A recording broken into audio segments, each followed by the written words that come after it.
Nakasulat din sa Biblia na yung pananampalatayang hiwalay sa mga gawa, patay. Ang Diyos, hindi Diyos ng mga patay, kundi ng mga buhay. So kahit sumasampalataya ka pang si Kristo yung Panginoon mo, hindi ka naman kumikilos ng sang-ayon sa mga gawa ng pananampalataya, wala pa rin kwenta yan. Yung iba nalilito Sabi, By grace ka ye are saved, not by works. totoo, nakasulat talaga yun. Pero may sinabi ba doon hindi mo na kailangan gumawa? Meron ngang kautosan si Kristo Ano ba naman, ba't naman mag-uutos ba si Kristo kung hindi pala kailangan sundin yung utos din ni Kristo? Yan nagtuturo ng Efeso 2:8, di na daw kailangan gumawa na mabuti para nampalataya lang, maliligtas ka na. Yan din yung nagtuturo ng tithes. Parehas na grupo yan Okay, pastor, hindi na pala kailangan gumawa ng mabuti, so hindi na kami bibigay ng tithes. Yung iba logic, putang ina, tungaw Nakabasa ng isang talata, pinakahuluganan, tapos pag sinamahan mo ng logic, hindi naman nagtutugma. Bakit mag-uutos si Kristo ng mga kautusan kung hindi na pala kailangan gumawa ng mabuting gawa?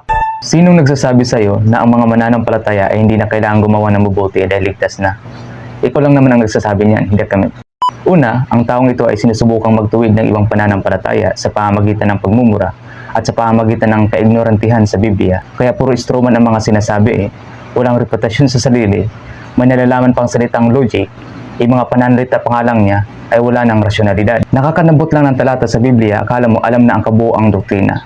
Hindi nga niya alam kung ano ang pananampalatayang dapat lakaran, Kristyanismo ba o Islam. Sa Biblia at saka sa Quran, magkaiba sinasabi. O bahala ka na ngayon. Ako, suggestion ko, basahin mo parehas. And then you get to decide for your own. Ayokong ako ang mag-endorso. Tapos ngayon mangangaral ka sa Bibliang hindi mo kayang piliin at panindigan. Kaya hindi katakataka kung ang maniniwala sa taong ito ay ang mga tao ring hindi nakakaunawa sa kaparaan ng pagliligtas ng Diyos sa mga makasalanan. Pinagsama niya ang kaligtasan at ikapo. Ialam naman nating magkaiba ang dalawang ito. Dahil ang kaligtasan ay regalo ng Diyos sa mga makasalanan at ang sino mang tatanggap nito sa pamamagitan ng pananampalataya ay maligtas. Ang ikapo naman ay pagbabalik ng mga mananampalataya kung ano ang para sa Diyos. Hindi niya ito maunawaan dahil mismong kaligtasan nga hindi pa niya alam. At hindi nga rin niya alam ang konteksto kung bakit sinabi sa Biblia ang pananampalatayang walang gawa ay patay. Natural, ang patay na pananampalataya ay hindi nagbubunga ng mabubuting gawa o pagsunod sa Diyos. Si Moses, bakit sumunod sa Diyos? Si Abraham, bakit sumunod sa Diyos?